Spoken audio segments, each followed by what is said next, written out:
चलिए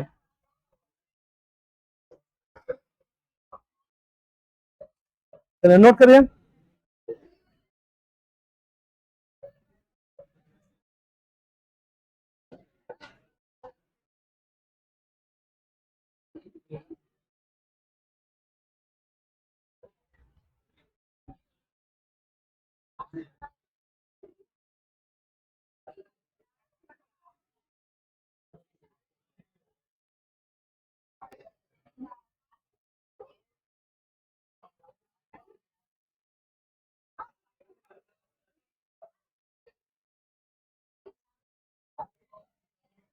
चलिए तो अब नेक्स्ट पार्ट में हम लोग यहाँ पे वो फिनिश हो चुका, उससे उतना ही है। अरे मैं सबसे नई एनसीईआरटी पढ़ रहे हैं जो इतने वक्त दिया हुआ है, ठीक है ना। इसका ये जल्दी नोट करिए भाई, टाइम क्यों बेकार कर रहे हैं। तो अगले यूनिट जो हम लोग पढ़ने जा रहे हैं वो है एनसीईआरटी की सेकंड यूनिट, और इसका नाम है, नाम पढ़िए, structural organisation in plants and animal.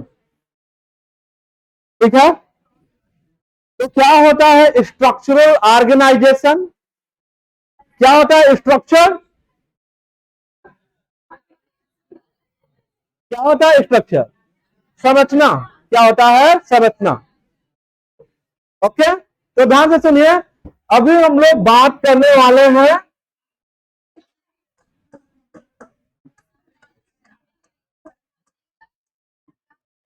सही लिखा हुआ ना, ऐसे लिखा जाएगा संरचना, ठीक है ना। चलिए, तो अभी हम लोग प्लांट और एनिमल के संरचना के बारे में बात करने जा रहे हैं, स्ट्रक्चरल ऑर्गेनाइजेशन स्ट्रक्चर के बारे में बात करने जा रहे हैं। मेरी बात ध्यान से सुनिए, हम ये बात दो तरीके से करेंगे। एक, हम प्लांट और एनिमल की जो संरचना है उसको बाह्य रूप से देखा जाएगा, सिर्फ बाहर से, ठीक है ना।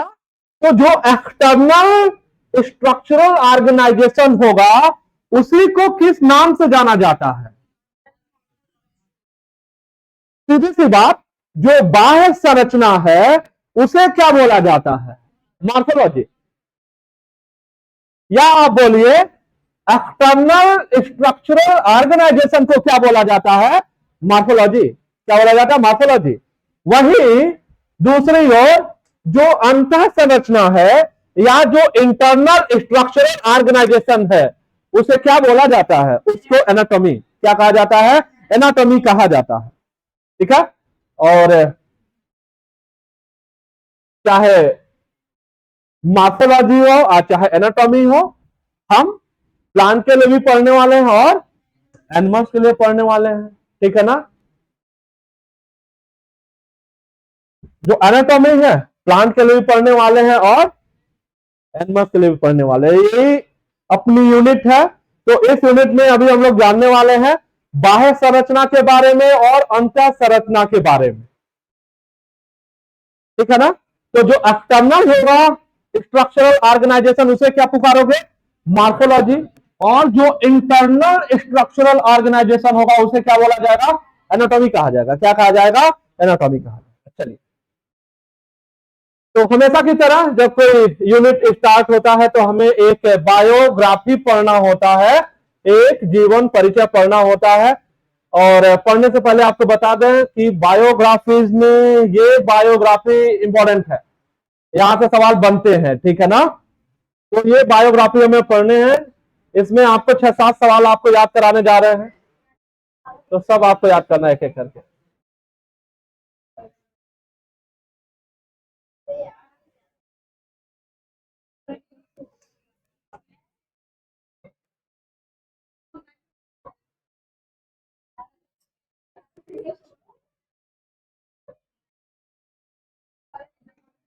चलिए, अरे देखिए यार इधर, तो सबसे पहले आप इनको पहचानिए, नाम बताइए, नाम बताइए। कैथरीन एसाउ नाम है, क्या नाम है, कैथरीन एसाउ नाम है इनका, ठीक है। और ये एक लेडी है, ठीक है ना। चलिए, तो इनका नाम है कैथरीन एसाउ।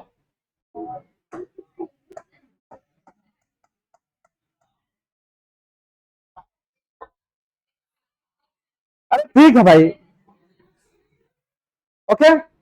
तो इस लेडी को पहचान लिया आपने, क्या नाम है इनका, ओके। तो ये इनकी ही बायोग्राफी हम लोग पढ़ने जा रहे हैं, 6-7 लाइनें आपको याद कराने जा रहे हैं इसमें, ठीक है ना।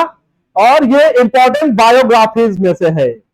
जैसे यहाँ पे बायोग्राफी हम अर्नेस्ट मेयर की पढ़ने वाले हैं, वैसे बिल्कुल सिमिलर ये भी बहुत पॉपुलर है, इसमें ढेर सारे सवाल हैं, वो सब हम लोग याद करने जा रहे हैं, 6-7 सवाल आपको याद कराएंगे। तो आप याद करते चलिए, जब याद करिएगा तो फिर आखिरी में समराइज करते हैं कि कौन कौन से पॉइंट्स आपको याद कराने जा रहे हैं। तो कैथरीन कहां पैदा हुई थी, यूक्रेन में पैदा हुई थी। किस समय पैदा हुई है, 1898 में। क्यों जानते हैं हम लोग 1898? गोल्डी बॉडी की डिस्कवरी की थी, किसने की थी, हाँ बिल्कुल सही, कैमिलो गोल्डी ने। तो कैमिलो गोल्डी ने गोल्डी बॉडी की डिस्कवरी की है, यही सन है वो, है ना। इसी सन में कैथरीन पैदा हुई थी। तो कैथरीन कब पैदा हुई थी, 1898 में। कहां पैदा हुई थी, यूक्रेन में, ठीक है ना। चले, studied agriculture in Russia and Germany. तो इन्होंने अपने कृषि की पढ़ाई कहां से की है, तब लड़ाई नहीं चल रही होगी, है ना। तो रसिया और जर्मनी से इन्होंने अपने कृषि की पढ़ाई की है, ठीक है। और इन्होंने अपना जो डॉक्टरेट है, जो रिसर्च है, वो कहां से किया है, अमेरिका से किया है, ठीक है, यूनाइटेड स्टेट से। और किस सन में, 1931। कब पैदा हुई थी, 1898, ठीक है ना। डॉक्टरेट कब किया इन्होंने, 1931 में। कहां से किया है, यूएसए से किया है, ठीक है ना। इन्होंने एग्रीकल्चर की पढ़ाई कहां से की है, रसिया और जर्मनी, ठीक है ना। She reported in her early publication, इन्होंने अपने, कैथरीन ने, इन्होंने शुरुआत में ही कुछ रिसर्च पेपर लिखे, और उन्हीं में शुरुआती जो इनके रिसर्च पेपर रहे हैं, उन्हीं में इन्होंने ये बता दिया है, जो ये वायरस है जिसका क्या नाम है, कर्ली टॉप वायरस। क्या नाम है, कर्ली टॉप वायरस। ये प्लांट में किस टिश्यू के थ्रू फैलता है, ये हमारे लिए सवाल है, इंपॉर्टेंट है, याद रखिएगा, है ना। कि कैथरीन ने क्या बताया कि कर्ली टॉप वायरस जो है वो किस टिश्यू के थ्रू फैलता है, वाटर कंडक्टिंग टिश्यू की food conducting tissue, food conducting tissue कौन होता है? Food conducting tissue phloem, phloem होता है।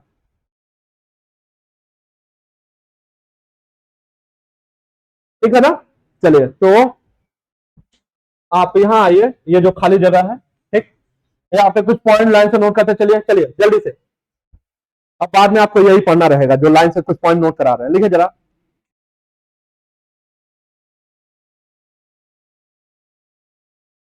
ठीक है, Catherine Esau was born in, Catherine Esau was born इन,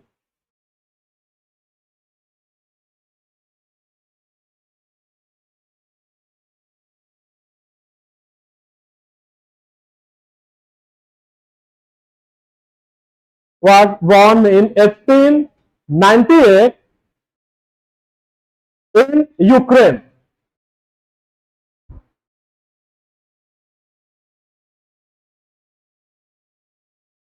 ठीक है, 1898 इन यूक्रेन।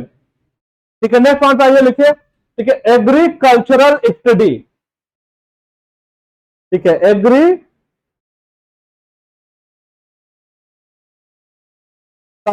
स्टडी, डैश दीजिए, क्या लिखोगे?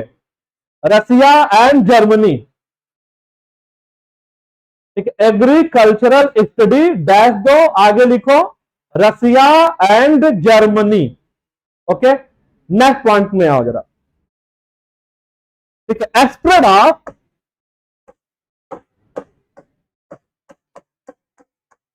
स्प्रेड ऑफ, फैलाव, फैलना, spread of curly top virus, spread of curly top virus, spread of curly top virus, dash दीजिए। हाँ, क्या लिखोगे? जाइलम की फ्लोएम, लिखो फ्लोएम।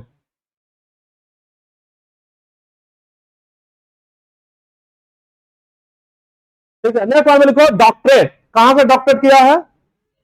यूएसए, ऑप्शन नोट करना ब्रैकेट में।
चलिए, अब इसके जस्ट बाद जो आपने पॉइंट नोट किए, इसके बाद से ये पार्ट लाइनें नोट करनी है। ये देखिए, एक बुक है कैथरीन का जिसका क्या नाम है, प्लांट एनाटॉमी। और प्लांट एनाटॉमी कब पब्लिश हुई थी ये किताब बताइए? 1954 में। ठीक है, एक और बुक है कैथरीन के, उसके बारे में बात करते हैं। क्या नाम है? Anatomy of seed plant. वो कब पब्लिश हुआ है? 1950 में। ठीक है, और इस बुक को प्लांट किंगडम का क्या बोला जाता है? बैक्स्टर बोला जाता है। क्या बोला जाता है? बैक्स्टर कहा जाता है। क्या मायने इसके अभी आपको बता रहे हैं, अभी आप पहले नोट करो। इसके बाद ये कुछ सम्मान है जिससे ये सम्मानित हुई है कैथरीन। उसमें एक लिखा है नैस, NAS, और दूसरा लिखा है नॉमस। ठीक है, नमस। तो यह है नेशनल एकेडमी ऑफ साइंस और यह है नेशनल मेडल ऑफ साइंस। ठीक है, तो नेशनल एकेडमी ऑफ साइंस इनको 1957 में मिला हुआ है, जबकि नेशनल मेडल ऑफ साइंस इनको कब मिला है? 1989 में। ठीक है, और ये देखिए कब पैदा हुई थी?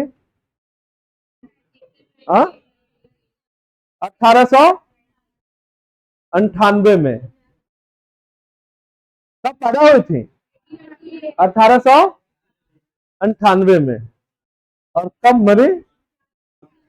1997 में। अगर 1998 हो गया होता तो 100 साल पूरा हो गया होता। मतलब सेंचुरी लगाने में एक ही साल कम है ना? तो ये 99 साल तक जिंदा रही थी। मतलब एक ही जन्म में दो जिंदगी एक ही जन्म में दो जन्म जी लिया इन्होंने, और क्या। चलिए,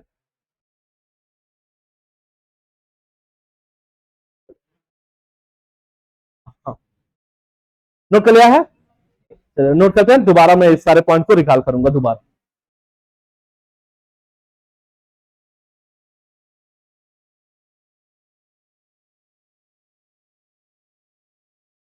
नोट किया ना?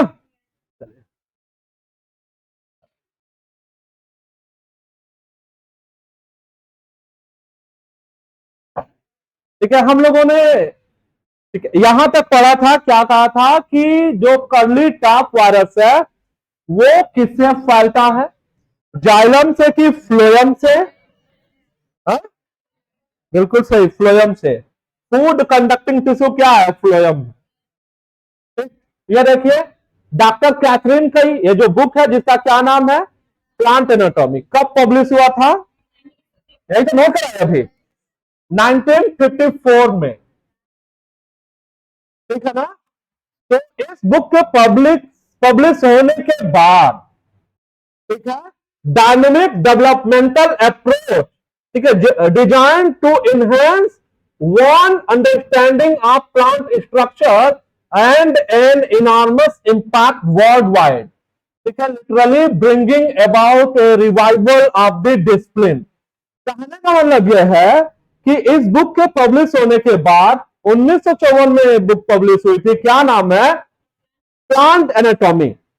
इसमें प्लांट स्ट्रक्चर को इतने अच्छे से समझाया गया है जिसकी वजह से प्लांट स्ट्रक्चर के बारे में लोगों की जानकारी जो वो क्या है, वो कई गुना बढ़ गई। ठीक है, कहने का मतलब आप ये समझ सकते हो कि इस बुक के पब्लिश होने के बाद से प्लांट स्ट्रक्चर को समझना क्या हो गया? एकदम आसान हो गया।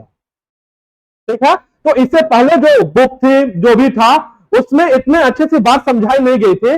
इस बुक में प्लांट स्ट्रक्चर के बारे में इतना अच्छे से समझाया गया कि आप समझ सकते हो कि प्लांट स्ट्रक्चर को समझना क्या हो गया, वो आसान हो गया इसके बाद से।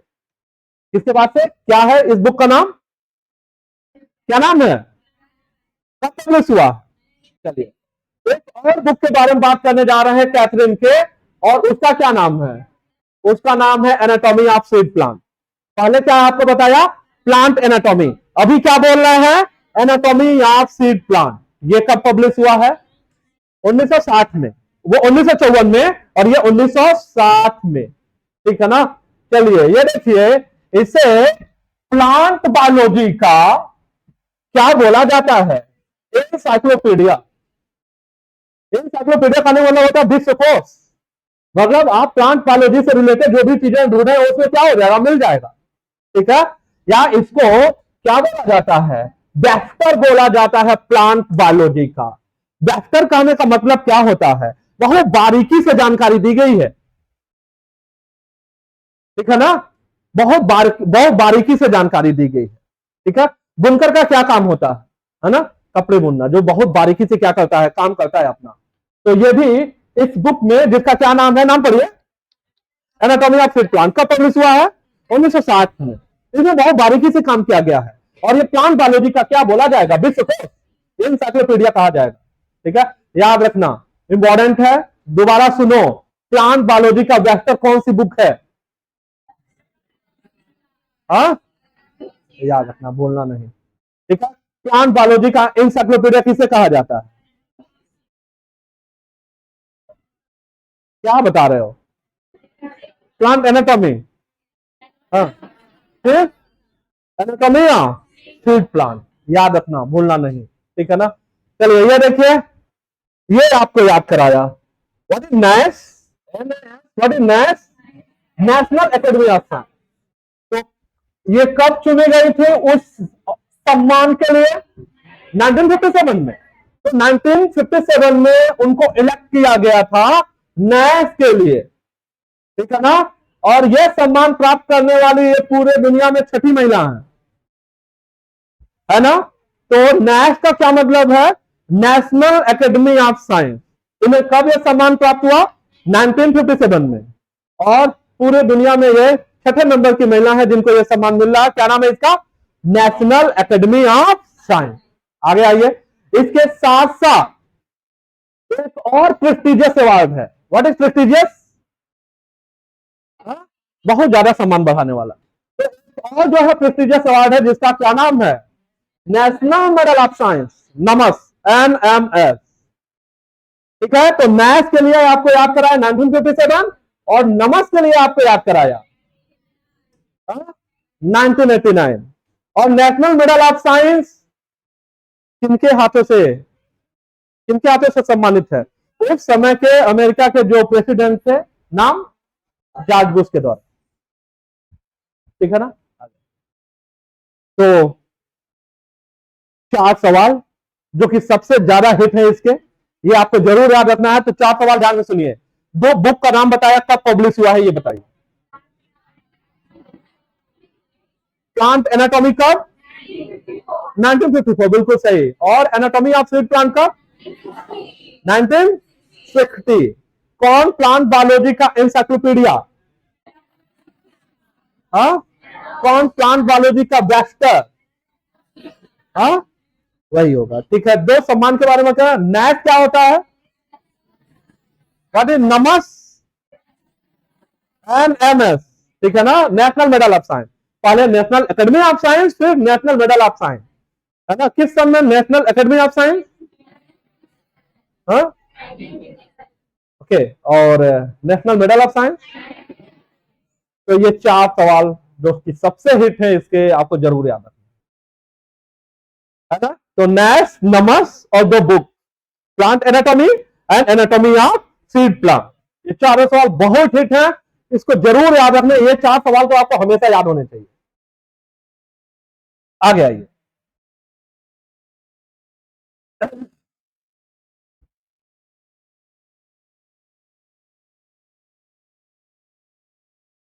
तो ये देखिए, जब कैथरीन ईसाऊ का डेथ हुआ, जब कैथरीन ईसाऊ मर गई बेचारी, किस सन में, 1987 में, है ना, 1997 में, 1997 में। तो ये देखिए, इस आदमी का नाम पढ़िए, पीटर रावण। क्या नाम है, रावण नहीं, क्या नाम है, पीटर रावण नाम है इनका। और ये डायरेक्टर थे किसके, anatomy and morphology, Missouri botanical garden. ये अपने यहाँ का मसूरी नहीं है। तो मिसूरी बॉटनिकल गार्डन के जो डायरेक्टर थे, क्या नाम है इनका, पीटर रावण नाम है। ठीक है ना, जब इनका डेथ हुआ 1997 में, तो पीटर रावण ने इनको इन लेडी को कैसे याद किया? देखिए कैसे याद किया, क्या बोले? सी, कैथरीन के बारे में बोल रहे हैं। सी absolutely dominated. They filled up plant biology even at the age of, कि बुढ़िया 99 ईयर की है लेकिन अभी भी किताबों के पीछे पड़ी हुई है। सिर्फ किसके बारे में बात कर रही है? प्लांट बायोलॉजी के बारे में बात कर रही है। तो कैसे याद किए? पीटर रेमन कैसे याद किए? She was absolutely dominated in the field of plant biology at the age of 99. बात समझ रहे? घबरा रहे थे बेचारे पीटर रेमन। ठीक है, चलिए 4 सवाल याद रखने हैं, 4 नहीं भूलने हैं। कौन से 4? Plant anatomy, anatomy of seed plant, Nash और नमस। अरे नैश, अरे नमस। और एक सवाल और याद रखेंगे, 1898 यूक्रेन, क्योंकि ये पहली लाइन है इसकी। ठीक है ना, मान लो पेपर बनाने वाला हो कामचोर हो, आगे पढ़ना ना चाहे तो एक ही लाइन पढ़ेगा और जानना चाहेगा कि कैथरीन कब पैदा हुई थी। तो 1898 यूक्रेन। ठीक है, तो बोलना नहीं है।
ये देखिए, इस चैप्टर से कम 5 सवाल आने वाले हैं, हमेशा आते रहते हैं। ठीक है, तो अभी हम लोग पढ़ने जा रहे हैं मार्फोलॉजी ऑफ फ्लोरिंग प्लांट।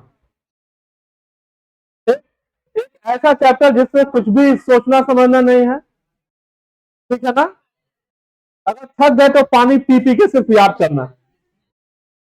ठीक है ना, तो एकदम रट्टा मारना है पूरा का पूरा, है ना, कुछ भी नहीं सोचना समझना, सिर्फ याद करना है। तो शुरू करते हैं, है ना, इसको याद करना। ठीक है, मार्फोलॉजी का जो पार्ट है।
अरे देखो इधर यार, कितना बात कर रहे हो तुम लोग।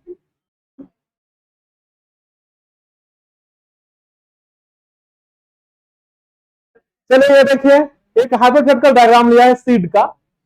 आपको क्या क्या दिख रहा है इसमें? कुछ नहीं दिख रहा। क्या दिख रहा है? सबसे बाहर आपको सीट कोड दिख रहा होगा। इसके अंदर क्या दिख रहा है?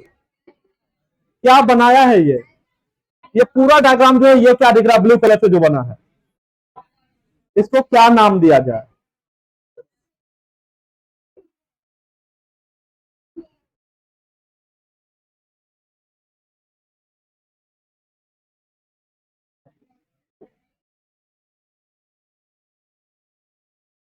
क्या बोला जाएगा?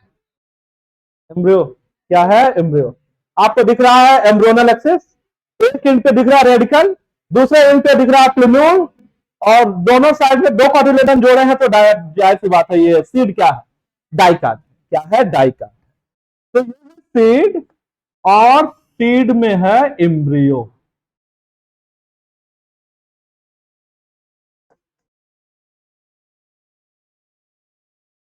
सीड में है एम्ब्रियो, और एम्ब्रियो रखता है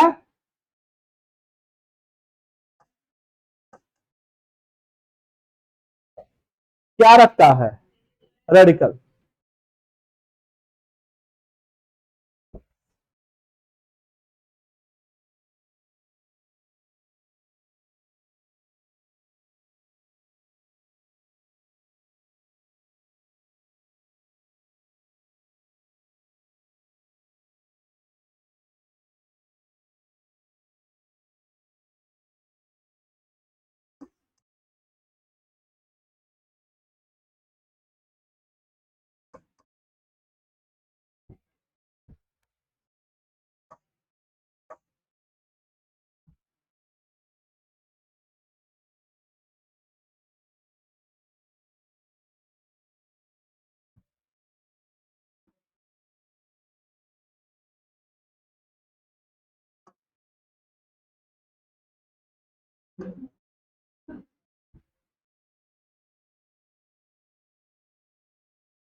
जल्दी नोट करिए।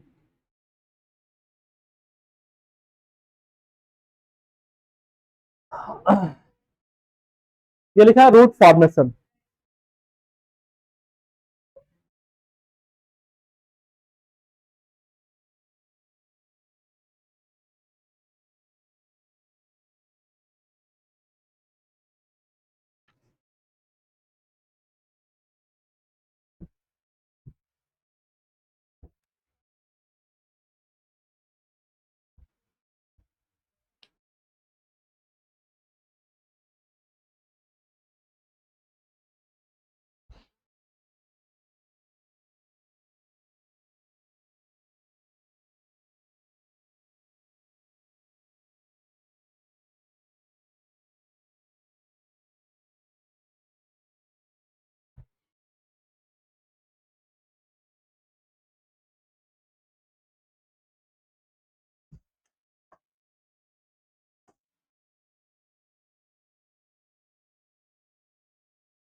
रूट फोटोसिंथेटिक होती है कि non photosynthetic?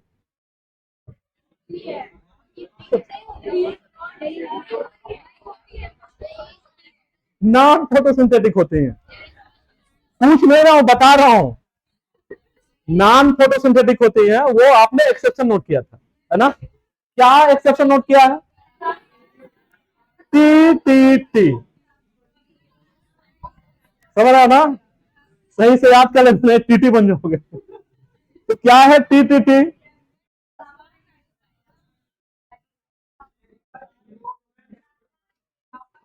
Trapa, Tinospora and, ऐसे रूट्स को क्या कहा जाता है?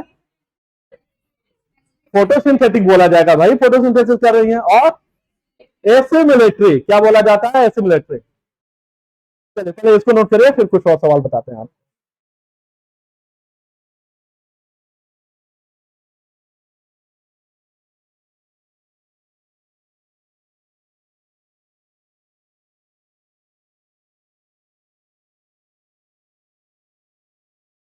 ठीक है, नोट किया? कौन कौन टेस्ट देने नहीं आया था? कौन कौन नहीं आया था? आए थे?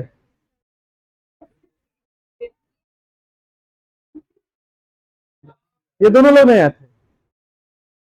इधर सब लोग दिए हो? नहीं दिए हो? 50 लोग कम टेस्ट दिए हैं। 50 लोग कम टेस्ट दिए हैं पिछले बार के कंपेयर में।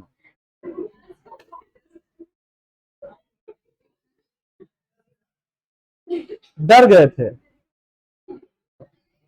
ये बता, तुम्हें नंबर देखता साला कौन है यार? कोई तो नहीं देखता होगा, तो तुम लोग देते क्यों नहीं?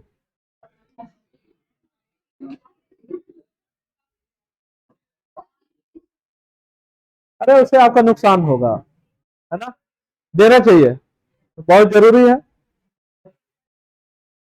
ठीक है, जो छोटे छोटे मिस्टेक हैं ये यहीं पे सुधर पाएंगे। जैसे आपसे बबल गलत हो गया, आपने सही से पढ़ा नहीं, आपने करेक्ट नहीं पढ़ा, आपने इनकरेक्ट नहीं पढ़ा, कुछ और पूछ रहा था, कुछ और समझ के आंसर किया, तो ये सब मिस्टेक यहीं पे खत्म होंगे। पहली बात। दूसरी बात, जैसे मान लो अगर एक भी सवाल नहीं लगाया है इस चैप्टर का, तो कम से कम 90 सवाल तो कर करते बैठ के, तो वो तो कम से कम कर लिया होता। कैसा पेपर था? आसान? बहुत ज्यादा आसान? तब तो मत कहो, तब तो नहीं। आसान था, बहुत आसान। तो अब दिया ही नहीं तो फिर क्या बता पाएंगे सब। चलो ठीक, ठीक है। अभी अब तक जितना पढ़े हैं सबका टेस्ट लगा ले रहे हैं, डरा लोगे?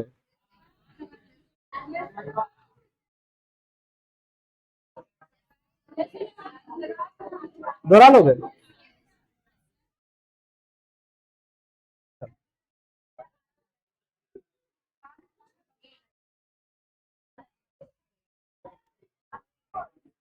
नोट कर लिया? चलिए चलिए इसको पढ़ते हैं। आप देखिए इधर, अब बाद में नोट करिएगा। देखो तो हम लोग शुरू कर रहे हैं, सीड में है एम्ब्रियो और एम्ब्रियो में है रेडिकल।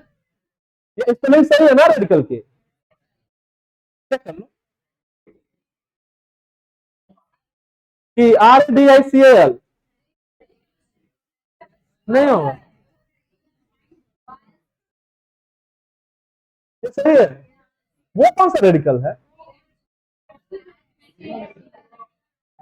वो है फ्री रेडिकल है। चलो उसकी अलग स्पेलिंग है, ठीक लिखा। ओके तो सीड में, सुनिए इधर, अभी याद करना तुरंत। मैं मालूम बायोलॉजी नहीं पढ़ते तुम लोग।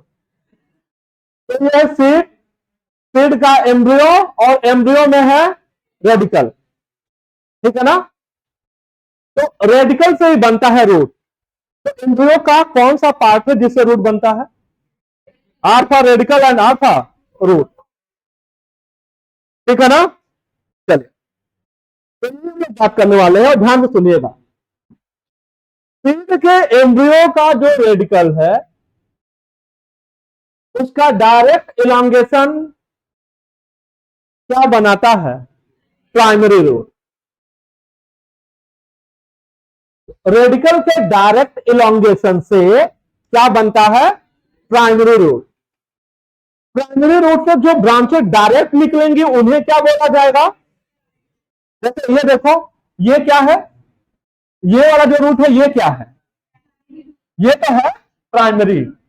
प्राइमरी से जो ब्रांच निकला, जैसे ये ये हो गया, ये हो गया, ये हो गया, उसे क्या बोला जाएगा? ये जरा देखो, अगर सेकेंडरी से कोई ब्रांच निकला तो क्या बोलोगे? क्या बोलोगे? टर्सरी कहोगे, है ना? और अगर टर्सरी से कोई ब्रांच निकले तो उसे क्या बोला जाएगा? क्वाटनरी। क्या बोला जाएगा? क्वाटनरी कहा जाएगा, ठीक है ना? ध्यान से सुनना, प्राइमरी रूट और उसके ब्रांचेस को मिलाकर के क्या बोला जाता है? मतलब ये जैसे हमने पूरा बना दिया, इसमें आपको क्या दिख रहा है? प्राइमरी रूट और उसकी ब्रांचेस दिख रही हैं। ये देखो, ये है प्राइमरी रूट और ये क्या है? इसकी ब्रांचेज है। तो प्राइमरी रूट और उसके ब्रांचेज को मिला करके क्या बोला जाता है? Tap root. क्या बोला जाता है? टैप रूट, ठीक है? टैप रूट देखना हो तो किन प्लांट में देखोगे? डाइकाट में कि मोनोकाट में? डाइकाट में। एनसीईआरटी का एग्जांपल तो याद करना ही है, मस्टर्ड है ना, क्रूसीफेरी जो है वो डाइकाट फैमिली है सबसे, ठीक है ना? तो अभी समझ चुके कैसे बनता है टैप रूट, कैसे बनता है? प्राइमरी रूट और उसके ब्रांचेस को मिला के प्राइमरी रूट कैसे बनता है? रेडिकल के डायरेक्ट इलांगेशन से बनता है प्राइमरी रूट। कहां है रेडिकल? एम्ब्रियो में। कहां है एम्ब्रियो? सीड में, ठीक है ना? सीड कहां है? किसान के घर में। चलो इधर आइए, अच्छा आइए और ध्यान से सुनिए। ये जो प्राइमरी रूट है, कुछ ऐसे प्लांट्स होंगे, ये प्राइमरी रूट शॉर्ट लिव्ड होता है, मतलब कुछ समय के लिए बनता है, फिर उसके जगह पे क्या आ जाता है? रूट का गुच्छा आ जाता है। टॉप आ जाते हैं किसके? रूट के। टॉप आ जाते हैं किसके? तब समझ रहे हो ना, गुच्छा। और ऐसे रूट को क्या बोला जाता है? फाइब्रस। कहां आ जाता है फाइबर रूट? मोनोकाट में। कहां आ जाता है? मोनोकाट में। मोनोकाट का एग्जांपल है ना, ग्रेमिनी से व्हीट राइस। ग्रेमिनी का एक और नाम है पोएसी, ठीक है ना? सुना है इससे पहले नाम? कहा?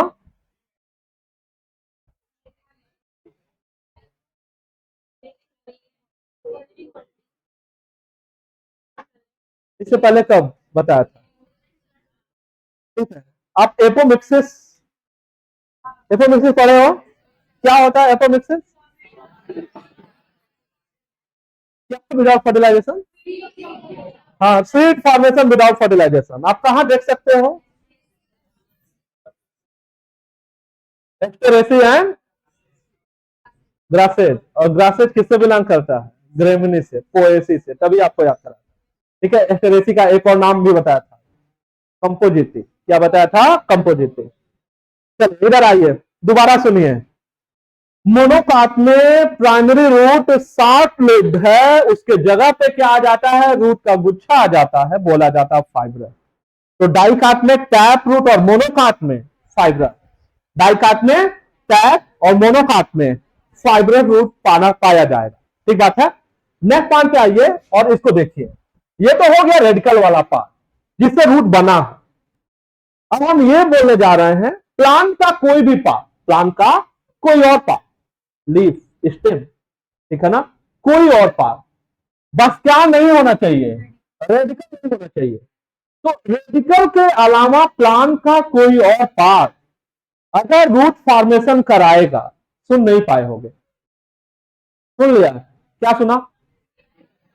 रेडिकल के अलावा प्लांट का कोई और पार्ट अगर रूट का फॉर्मेशन कराएगा तो ऐसे रूट को बोला जाएगा एडवेंटिसस। क्या बोला जाएगा? एडवेंटिसस बोला जाएगा, एडवेंटिसस रूट बोला जाएगा। तो 3 रूट के बारे में आपको बताया। क्या क्या बताया? टैप रूट, फाइबर रूट और एडवेंटिसस रूट, है ना। क्या होता है टैप रूट? प्राइमरी रूट और उसके ब्रांचेज। क्या होता है fibre root? Trunk of roots in place of primary root, है ना। कौन डाइकाट में, कौन मोनोकाट में? इसके अलावा एडवेंटिसस रूट के 3 एग्जांपल बताइए। क्या क्या लिखा है? ब्रास, मॉस्टेरा एंड बनियन, ठीक है ना, बर्गर। तो ये है एडवेंटिसस। क्या है? एडवेंटिसस, ठीक है ना।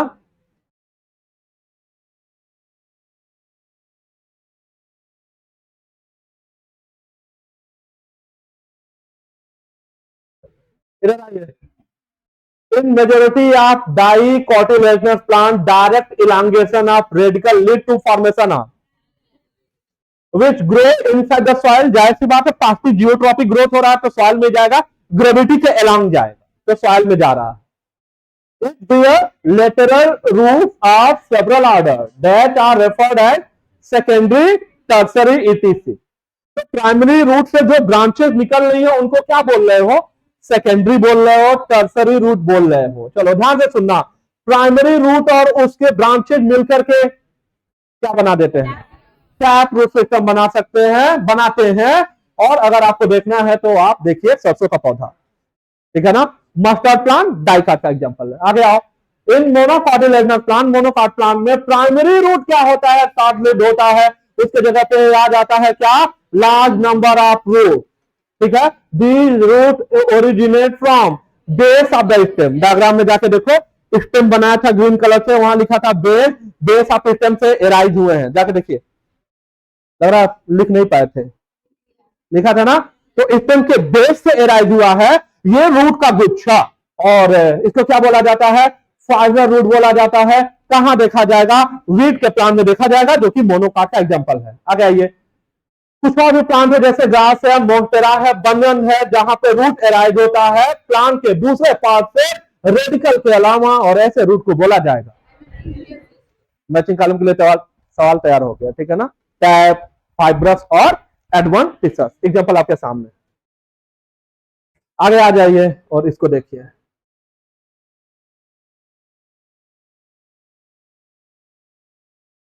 मेन फंक्शन क्या है रूट सिस्टम का? रूट का, हाँ, हाँ, चूंकि रूट जो है रूट हेयर्स रखता है, इस वजह से क्या,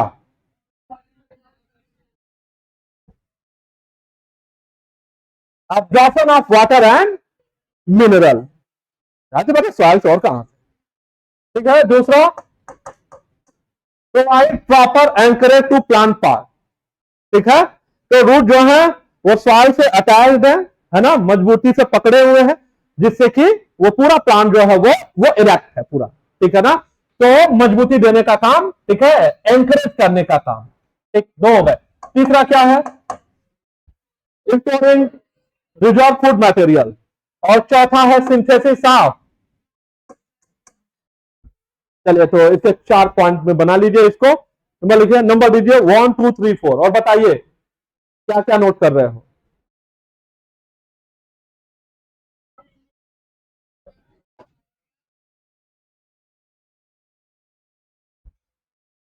बताओ भाई, पहला क्या बता रहे हो, absorption of water and mineral, दूसरा क्या बता रहे हो, हाँ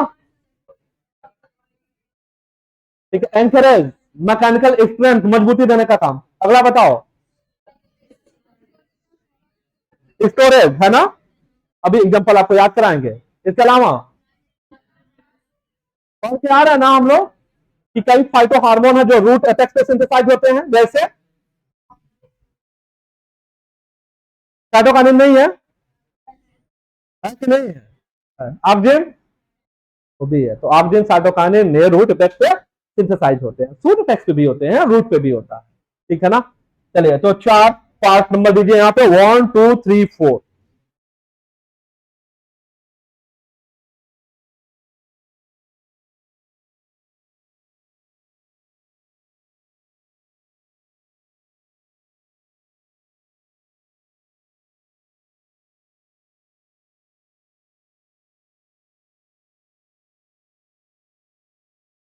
यहाँ पे कुछ पॉइंट नोट कर लीजिए, रूट से जुड़ा हुआ।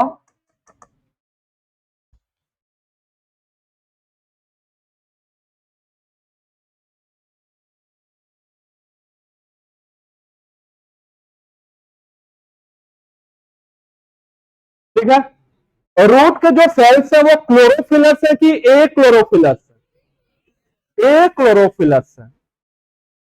ठीक है, मतलब वहां पे क्लोरोफिल नहीं पाया जा रहा है, वो इस वजह से नहीं पाया जा रहा है क्योंकि क्लोरोप्लास्ट नहीं पाया जाता है। वहां पे दूसरा प्लास्टिक पाया जाता है, वहां पे क्रोमोप्लास्ट पाया जा सकता है, ल्यूकोप्लास्ट पाया जाएगा, लेकिन क्या नहीं पाया जाएगा, क्लोरोप्लास्ट नहीं पाया जाएगा, जिसकी वजह से क्लोरोफिल का मॉलिक्यूल नहीं होगा, नहीं होगा तो फोटोसिंथेसिस नहीं करेगा। बाकी एक्सेप्शन आपको मालूम है। ठीक है ना, चलिए, तो पहले पॉइंट में नोट करिए, यही पे 3 4 लाइनें नोट करने जा रहा है, लिखिए जरा। Root cells are root cells are root के सेल्स हैं, root cells are A chlorophyllous,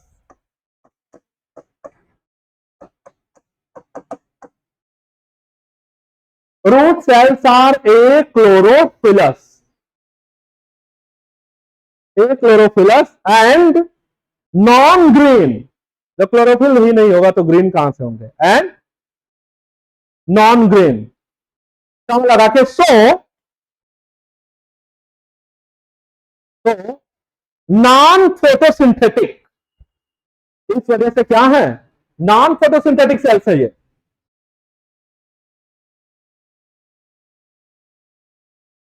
ठीक है, except cells of, except root cells of, except root cells of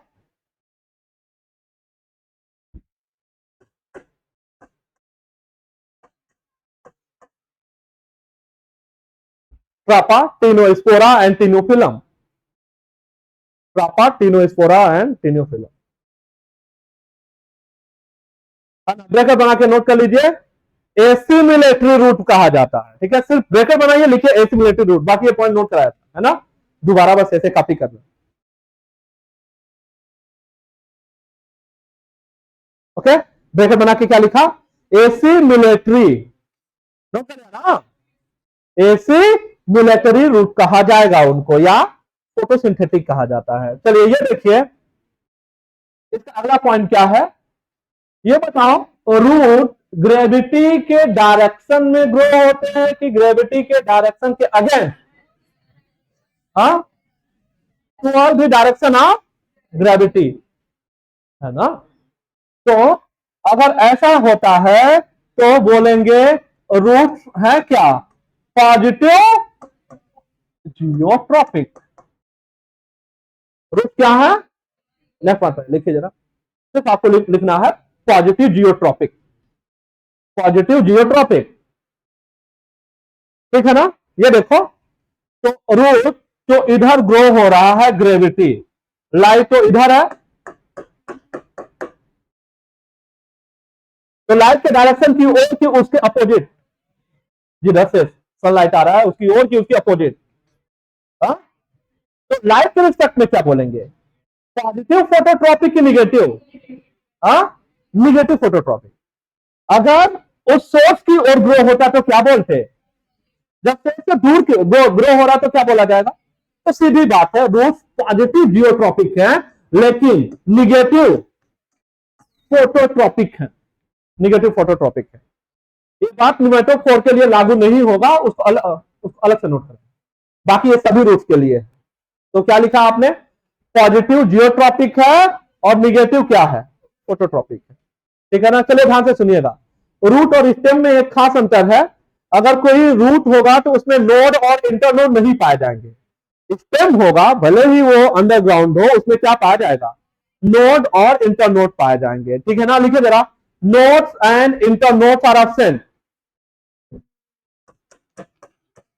nodes and internodes are absent, nodes and internodes are absent, तो node और internode नहीं पाए जाएंगे, याद रखिएगा, ठीक है। Node and internodes are absent, but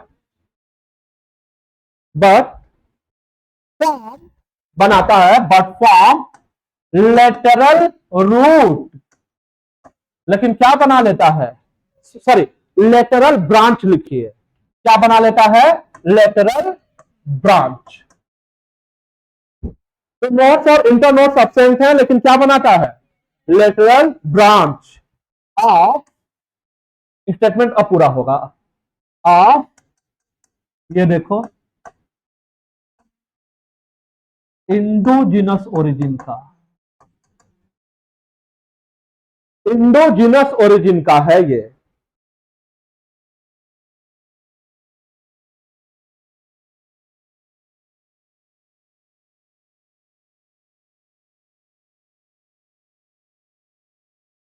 ठीक है ना, इंडोजिनस ओरिजिन कहने का मतलब होता है, ब्रैकेट बनाइए लिखिए, ठीक है, एराइजेड फ्रॉम पेरीसाइकल, ठीक है, एराइजेड फ्रॉम,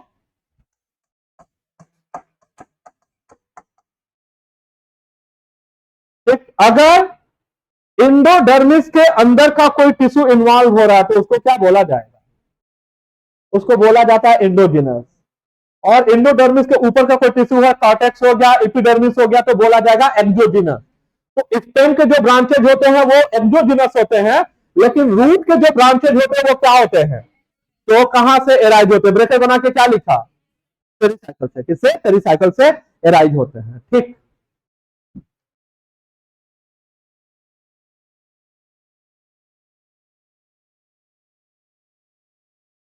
ये एग्जांपल है सबका प्रूफ, ये है प्राइमरी रूट और उसके ब्रांचेज जो है वो लेटरल, मतलब सेकेंडरी टर्सरी।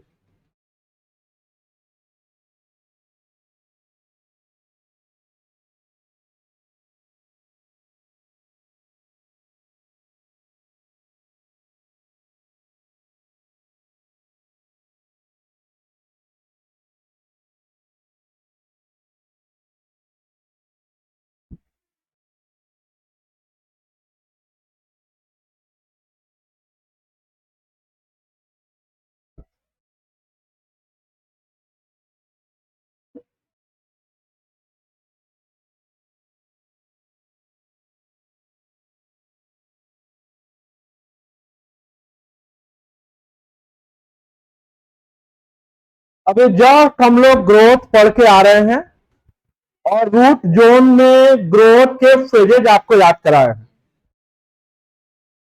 अभी याद होगा आपको। तो कौन से फेजेज हैं? मेरिस्टेमेटिक फेज, इलॉन्गेशन फेज और मैचुरेशन। मेरिस्टेमेटिक, इलॉन्गेशन और मैचुरेशन। मेरिस्टेमेटिक, इलॉन्गेशन और मैचुरेशन। चलिए ये देखिए, ये है बेस, ये रूट का बेस है और ये स्टेम का भी बेस है। मतलब यही से क्या एराइज हुआ होगा, इसके ऊपर क्या है? स्टेम है, तो स्टेम का बेस भी यही हुआ। तो अभी हम लोग रूट पे फोकस कर रहे हैं, तो ये रूट का क्या है? बेस है। और ये रूट का क्या है? एपेक्स है। रूट का बेस और रूट का एपेक्स, ठीक है ना? चलिए हमने क्या किया है, इसको तीन पार्ट में, तीन जोन में, तीन फिजियोलॉजिकल जोन है रूट में, उसमें डिवाइड कर दिया है। इसको क्या बोला जा रहा है? Region of meristematic activity. तो यही मेरिस्टेमेटिक जोन है। मेरिस्टेमेटिक जोन को और क्या बोला जाता है? डिवीजन जोन बोला जाता है। क्या बोला जाता है? डिवीजन जोन कहा जाता है, ठीक है ना? चलिए ध्यान से सुनिए जरा।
चलिए तो इसको पढ़ते हैं, देखिए जरा।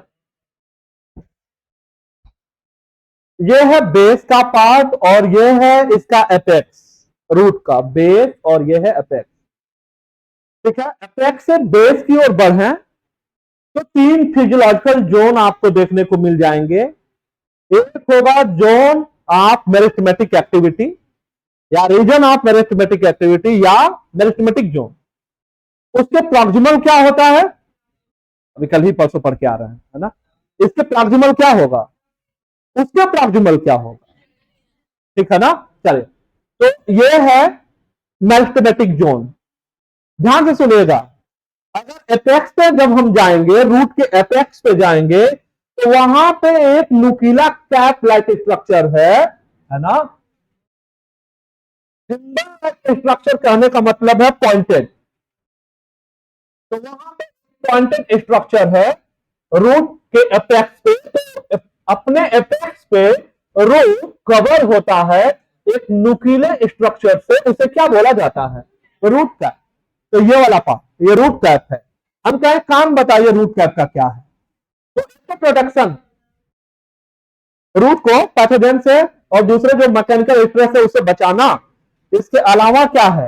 पेनिट्रेशन, क्योंकि वो पॉजिटिव जियोट्रॉपिक मूवमेंट शो करता है, लगातार नीचे सॉइल में जाएगा वो, तो सबसे आगे क्या जाएगा?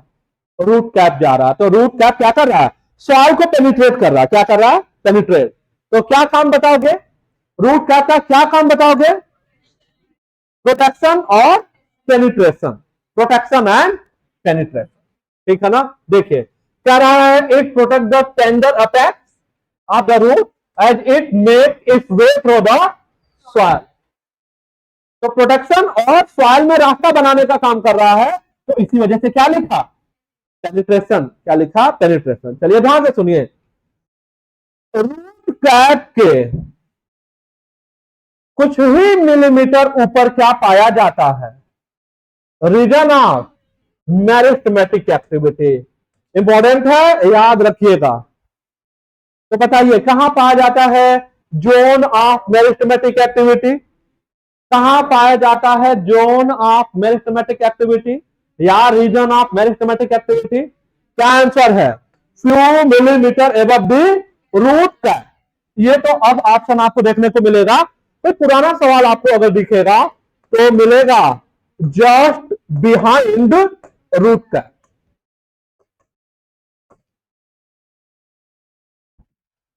ठीक है ना? जैसे ये देखिए हम ऐसे देख रहे थे, ऐसे रूट है, ठीक है, वर्टिकल। ठीक, तो रूट कैप के फ्यू मिलीमीटर ऊपर पड़ता है। ठीक है, रूट कैप के फ्यू मिलीमीटर ऊपर ये जोन है जिसे बोला जाता है जोन ऑफ डिवीजन या zone of meristematic activity. Vertical के बजाय अगर हम इसको हॉरिजॉन्टल कर दें तो ये रूट कैप है, इसके पीछे पड़ेगा, तो क्या बोला जाएगा? Just behind root cap. क्या बोला जाएगा? Just behind root cap. फिलहाल अब जो ऑप्शन तैयार होगा वो एनसीईआरटी की लाइनों से होगा। तो ये है आंसर। क्या आंसर है? क्यों मिलीमीटर? कुछ ही मिलीमीटर है ऊपर। कहां से? रूट कैप से। रूट कैप से, ठीक है। और ये बात आपको बताई दिए हैं कि मेरिस्टेमेटिक फेज में जो सेल्स हैं वो कैसे दिखते हैं? टोटिपोटेंट है, थिन सेल लॉजिक वाल है, देन साइटोप्लाज्म है, प्रोमिनेंट न्यूक्लियाई है और मोर नंबर ऑफ प्लाज्मोडेस्मेटल कनेक्शन। हमें कुछ नहीं आता, चलो इसको देख लेते हैं। ये 2 millimetre above the root cap is the region of meristematic activity. तो रूट कैप के कुछ ही मिलीमीटर ऊपर क्या पाया जाता है? मेरिस्टेमेटिक एक्टिविटी का जोन पाया जाता है। अब इस जोन में, इस रीजन में जो सेल्स हैं वो बहुत छोटे सेल्स हैं, इनवॉल्व हैं, देन साइटोप्लाज्म है, प्रोमिनेंट न्यूक्लियाई है, मेरिस्टेमेटिक है, तो बहुत तेजी से क्या हो रहे होंगे? डिवाइड हो रहे होंगे। तो ये लाइनें तो आपको याद है ना? तो सेल्स जो है मेरिस्टेमेटिक जोन में वो आपको कैसे दिखेंगे? लार्ज की स्मॉल,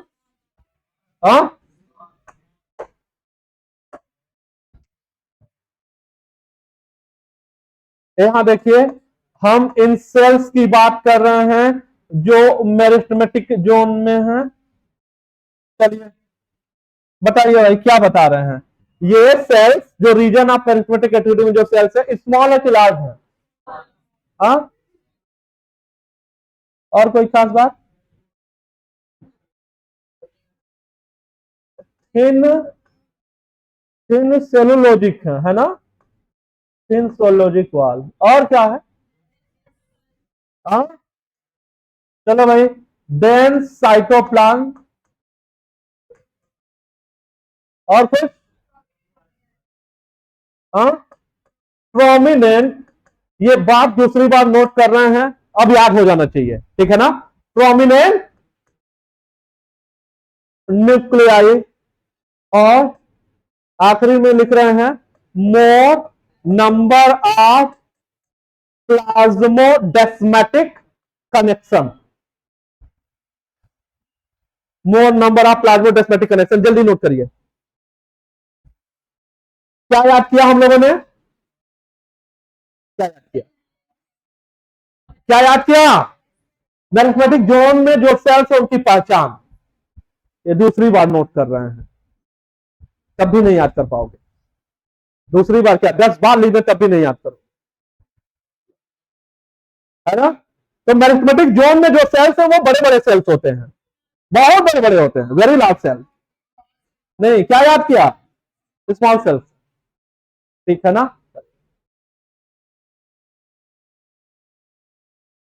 अब आगे बढ़ते हैं, ये बताइए मैग्नेटिक जोन के प्रॉक्सिमल कौन सा जोन आएगा, बताओ?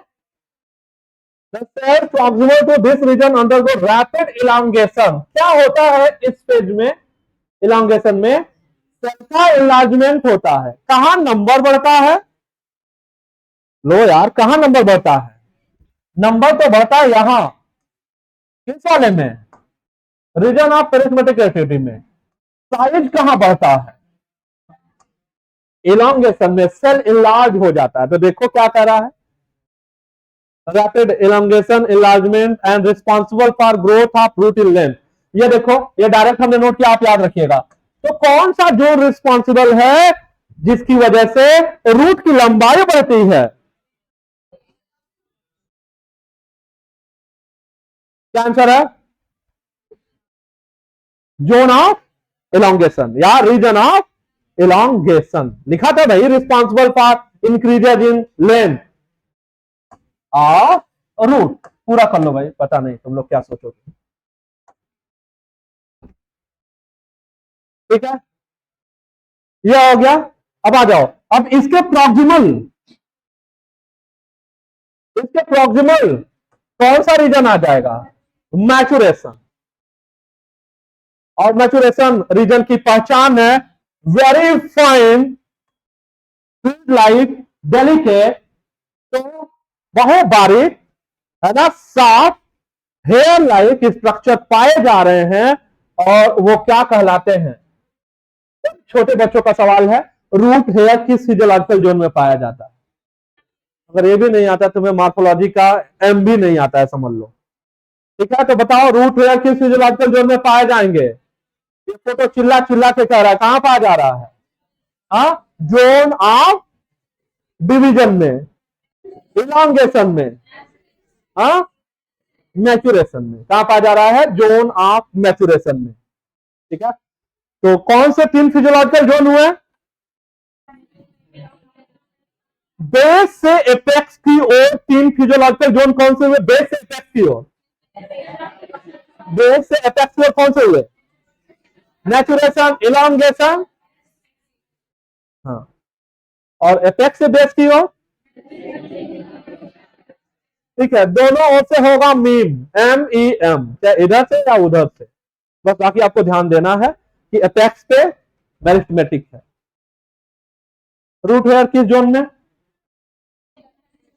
हाँ, root hair unicellular to multicellular,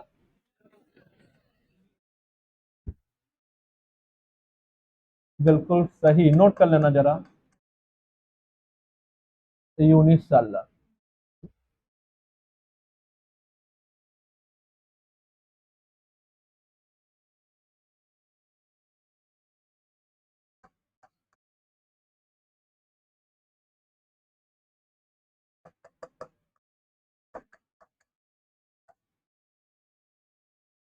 each root contain dash dash root hair, 100, 50, 1000।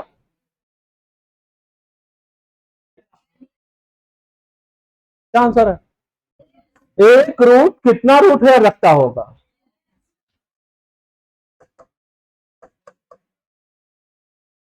Millions of root hair. तो यूनिसेलर है और एक रूट में मिलियंस ऑफ रूट हेयर पाए जाएंगे, तो सरफेस एरिया क्या हो जाएगा? बढ़ जाएगा। किसके लिए? क्या एब्जॉर्प्शन कराना चाह रहे हैं? Water plus mineral. वाटर और मिनरल के एब्जॉर्प्शन के लिए, वाटर और मिनरल के एब्जॉर्प्शन के लिए। Okay okay. तो रूट है यूनिसेलर की मल्टीसेलर, किस जोन में, क्या फंक्शन, हाँ, रूट का ग्रोथ और रूट हेयर फॉर्मेशन कौन कराता है, रूट का ग्रोथ और रूट हेयर फॉर्मेशन कौन सा फाइटो हार्मोन, आज की बात है, वही भूल जा रहे हैं, कुछ दिन में अपना नाम भूल जाओगे। क्या होगा, इथाइलिन अभी पढ़ के आ रहे हैं, ठीक है। Cotton, cherry and walnut, deep water rice plant में petiole elongation, apical hook formation in dicot seedling, हाँ, ठीक है। पाइन एप्पल में फ्लोरिंग को प्रमोट करना, हाँ, इनिशिएट करना, मैंगो में फ्लोरिंग को इंड्यूस करना, सीड और बड डायमेंसी को बुलाना, कौन बुलाता है, एसिटिक एसिड, सीड और बड डायमेंसी को ब्रेक करना, ठीक है। आलू की आंखें निकाल देना, फर्टिलाइजेशन ऑफ पोटैटो या स्पॉटिंग ऑफ पोटैटो, इथाइलिन, ठीक है। पीनट सीड में जर्मिनेशन, हाँ, इथाइलिन होगा, ठीक है ना। व्हाट इज बोल्टिंग, बोल्टिंग क्या होता है, बोल्टिंग क्या होता है, किसका कार्य है, बोल्टिंग, वोमिटिंग नहीं, उल्टी नहीं, बोल्टिंग बोलना, BOLTING। अच्छा, वोमिटिंग क्या होता है, अरे उल्टी सब जानते हैं भाई, थोड़ा टेक्निकली बताइए, क्या लगे बायोलॉजी की स्टूडेंट। हाँ, जो स्टमक में था वो सब बाहर आके, है ना, उसको क्या बोला जाए, जैसे अगर आपने बिरयानी खाई तो फिर बिरयानी क्या हो जाएगा, वापस आ जाएगा।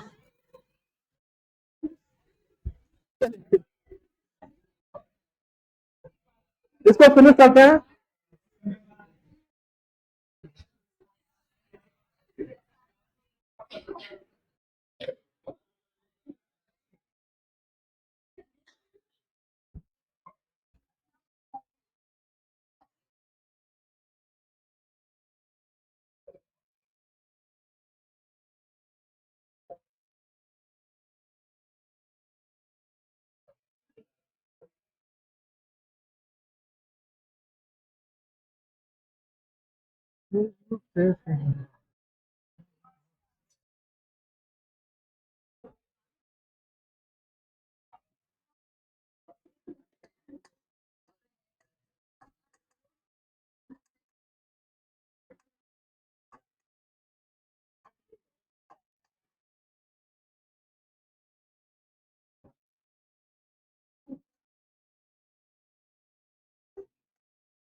नोट करिए जल्दी से।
तो जल्दी नोट करो।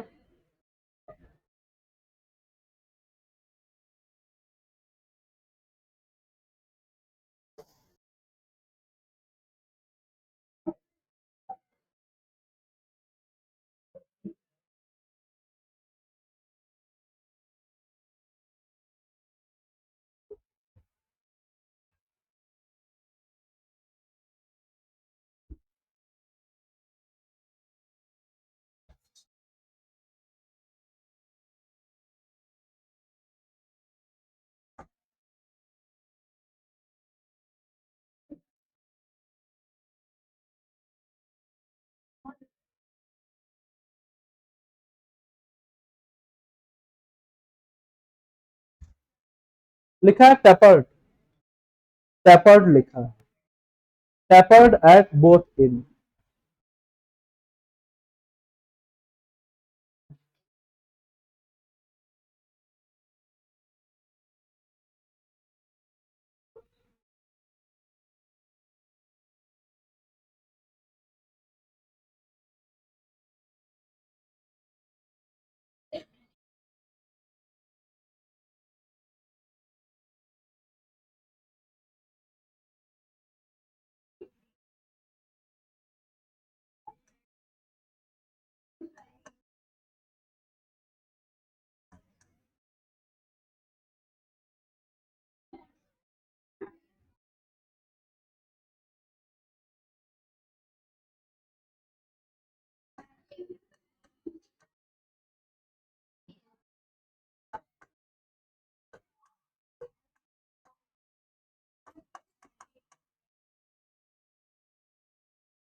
जल्दी नोट करो।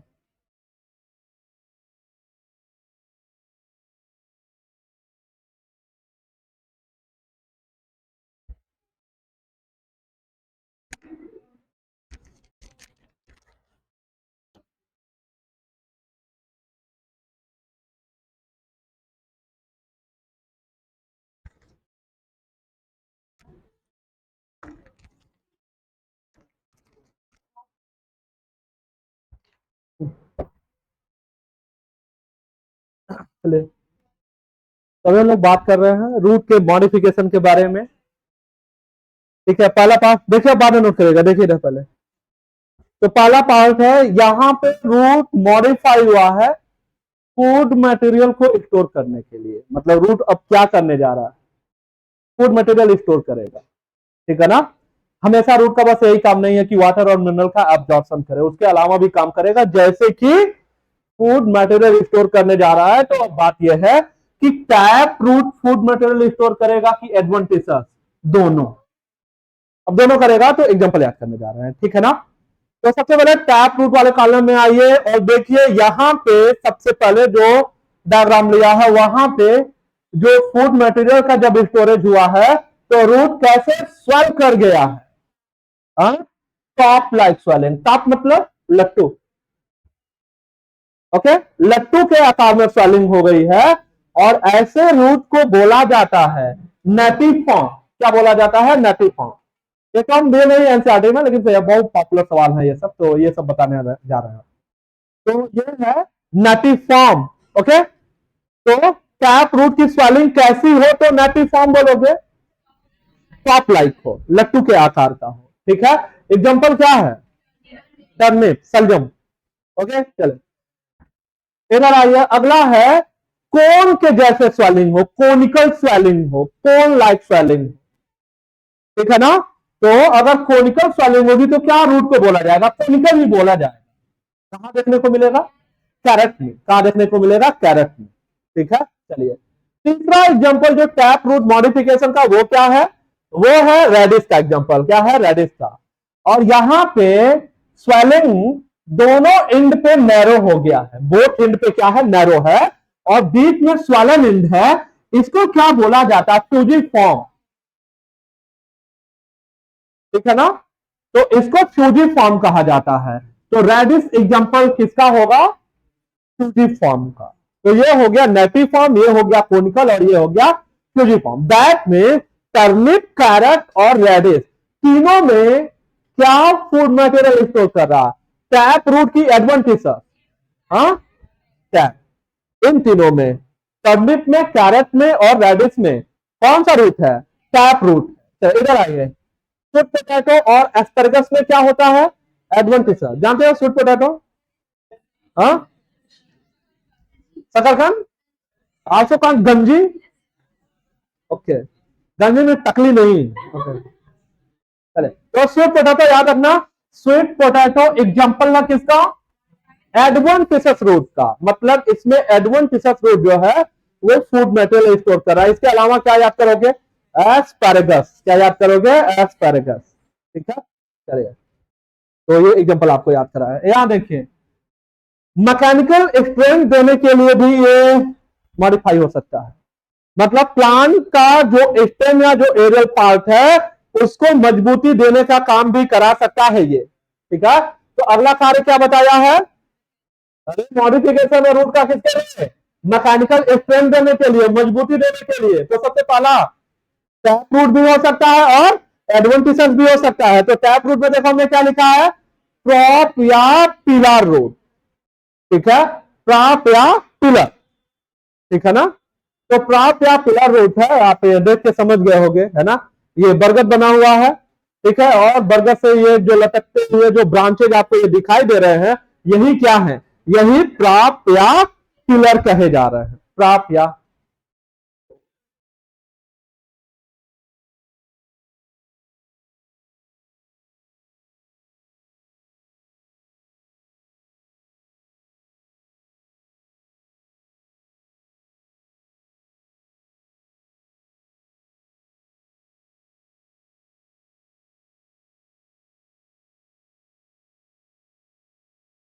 ये सही करो।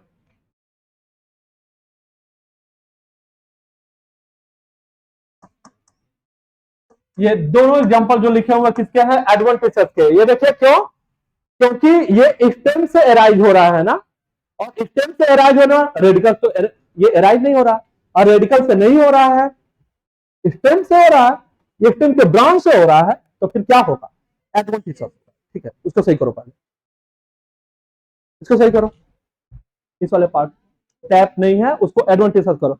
अरे इसको सही करो यार, ठीक है ना? चलिए दोनों एग्जांपल जो हम पढ़ने जा रहे हैं ये एडवेंटिसेस रूट का मॉडिफिकेशन है। तो सबसे पहले ये देखिए, है ना, तो ये है बरगद, और उससे ये लटकते हुए कुछ लताएं जो दिख रही हैं, ये है क्या? यही प्राप या पिलर है। क्या काम दे रही है? क्या काम है इनका? ये कैनोपी बहुत विशालकाय है। बरगद की कैनोपी आपने देखा ही होगा, बरगद नहीं देखा? पुराना कोई बरगद देखा होगा जरूर, ठीक। तो एक बहुत विशालकाय इसकी कैनोपी है। इस कैनोपी को सपोर्ट करने का काम ये कर रहा है कौन?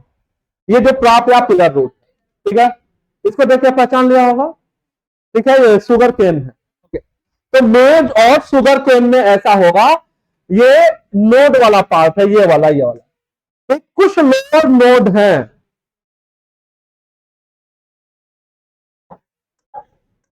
याद रखना, भूलना नहीं है। कुछ नीचे वाले नोड हैं, बस वहीं से क्या निकलता है? कौन सा रूट? स्टिल्ट, ठीक है ना, स्टिल्ट निकलता है। और इसका भी क्या काम है? मजबूती देने का काम है। देखो ये भी स्टेम से एराइज हो रहा है, तो ये भी क्या होगा? एडवेंटिसेस। तो ये दोनों एडवेंटिसेस हैं, और दोनों का काम क्या है? मजबूती देने का काम है। तो स्टिल्ट रूट का एग्जांपल क्या है? मेज और शुगर केन। जबकि प्राप या पिलर रूट का एग्जांपल क्या है? और बन, ठीक है ना? ओके,